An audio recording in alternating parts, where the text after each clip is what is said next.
എൻ്റെ മെൻറ്റർ എനിക്ക് നൽകിയിട്ടുള്ള 7ാമത്തെ അഡ്വൈസ് എന്ന് പറയുന്നത് ഫൈൻഡ് യുവർ സോൾസ് പർപ്പസ് എന്നുള്ളതാണ്. അതായത് നമ്മുടെ നിയോഗം, ഒരു മനുഷ്യൻ്റെ നിയോഗം അല്ലെങ്കിൽ അസൈൻമെൻറ്റ് എന്ന് പറയും.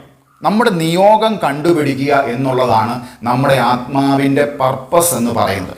അപ്പം എനിക്ക് നൽകിയ അഡ്വൈസ് എന്ന് പറയുന്നത് you need to find what you are. നിൻ്റെ നിയോഗം എന്താണെന്ന് കണ്ടുപിടിക്കുക എന്നുള്ളൊരു അസൈൻമെൻറ്റ് ടാസ്ക്കാണ് എനിക്ക് നൽകിയത്. അപ്പോൾ എന്നെ സംബന്ധിച്ച് what he taught me is all about to find about who I ആം.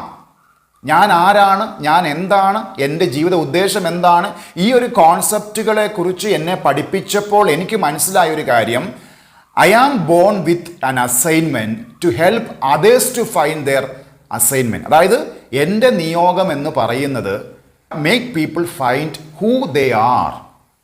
അപ്പം ഞാൻ ഐ ആം ദാറ്റ് എന്ന് പറയുന്ന ഒരു കോൺസെപ്റ്റിലോട്ട് ഞാൻ എത്തിയപ്പോൾ എൻ്റെ നിയോഗം ഞാൻ മനസ്സിലാക്കുന്നത് to help others to find their assignment. മറ്റുള്ളവരുടെ നിയോഗങ്ങൾ കണ്ടുപിടിച്ചുകൊണ്ട് അവരെ വളർത്തുക എന്നുള്ളതാണ് എൻ്റെ നിയോഗം എന്ന് പറയുന്നത്. അപ്പം നിയോഗം എന്ന് പറയുന്ന അല്ലെങ്കിൽ അസൈൻമെൻറ്റ് എന്ന് പറയുന്ന സോൾസ് പർപ്പസിനെ കണ്ടെത്തുവാനായിട്ട് ഞാൻ നിങ്ങളെ സഹായിക്കാം.